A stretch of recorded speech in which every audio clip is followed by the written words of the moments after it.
Kar ka taɓa yi wa mace gorin abubuwa guda uku.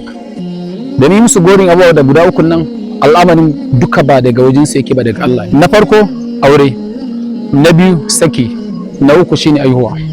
Mu dauki abin daga farko mu gani, amma na ƙarshen nan shine zai fi baku abun tausayi. Na farko muka ce shine aure. Babu wanda zai auri matan wani. Duk wanda kaga ya aura ko kuma duk wacce kaga mace ta aura, ta auri mijinta ne wanda aka riga aka rubuta tun fil azal. Aka zalika namiji ma duk wanda ya aura ya auri matarsa ce wacce aka riga aka rubuta tun fil azal. Na biyu shine saki. Kada wa a saki mace ka zo kana mata gori an sake ta, me yasa aka sake ta, makamancin waɗannan abubuwan.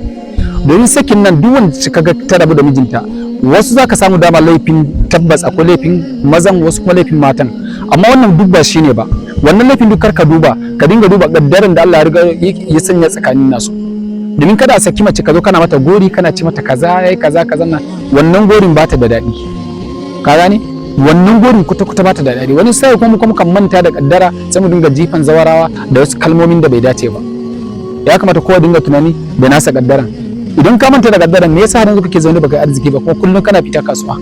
Idan alhaji wani ya fito ka ce sauran iris, kenan kai ma ka sai iris da kake cewa sauran iris na kaddaran kai ma kake jira ta fashe maka.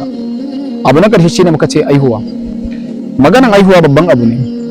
Duk yadda matan yayanka ko kishiyar mamanka ko kuma wata a cikin dangi wacce dai ba a jituwa da ita, a ce Allah bai bata aihuwa ba, a dinga amfani da kalman bata aihu ba, wannan ba karamin kuskure bane.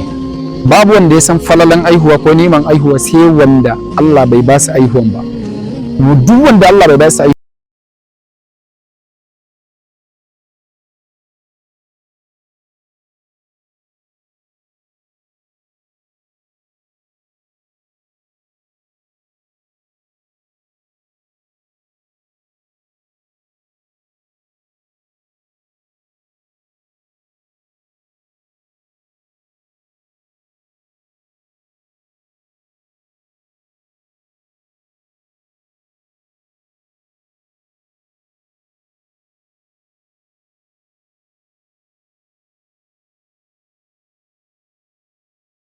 sallallahu alaihi wasallam.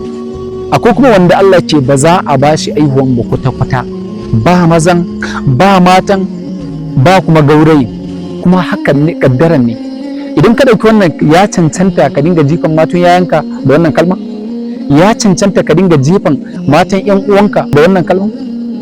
Ya kamata sani cewa aihuwa kaddara ne. Ka dubi wasu annabawa, idan za ka duba kissar wasu annabawa, sun da tsofa ta zo musu, aka turo mala'iku su zo su musu bisharan aihuwa. Wasu zaka samu su ka fama, amma kuma duk wanda Allah bai ba su aihuwa ba, kuma yayi hakuri ya daina bibiyan malamai. Ki riko da istighfari, kai mijin ka riko da istighfari, sallan dare, karatun alqur'ani. Fa qultu astaghfiru rabbakum innahu kana ghaffara yursilis samaa lakum midrara wa yumdidukum bi amwalin wa banin. Allah ya ce zai ba ku, duk wanda ya riko da istighfari Allah ce zai ba sa dukiya mai albarka da kuma ƴaƴa masu albarka. Ka je ka rike istighfari a duk yadda kake, duk wanda ka san da cewa Allah bai ba su aihuwa ba, su je su riko da istighfar, za su ga mamaki, za a ga ikon Allah. Da wannan nake cin ku suna na ambassador Umar Mahmud Muhammad. Kar ku manta da yin follow da liking da kuma share da kuma subscribing a YouTube channel din mai suna Falaspa TV. Muna muku fatan alkhairi, sai an ji ma bidiyon mu na gaba. Assalamu alaikum.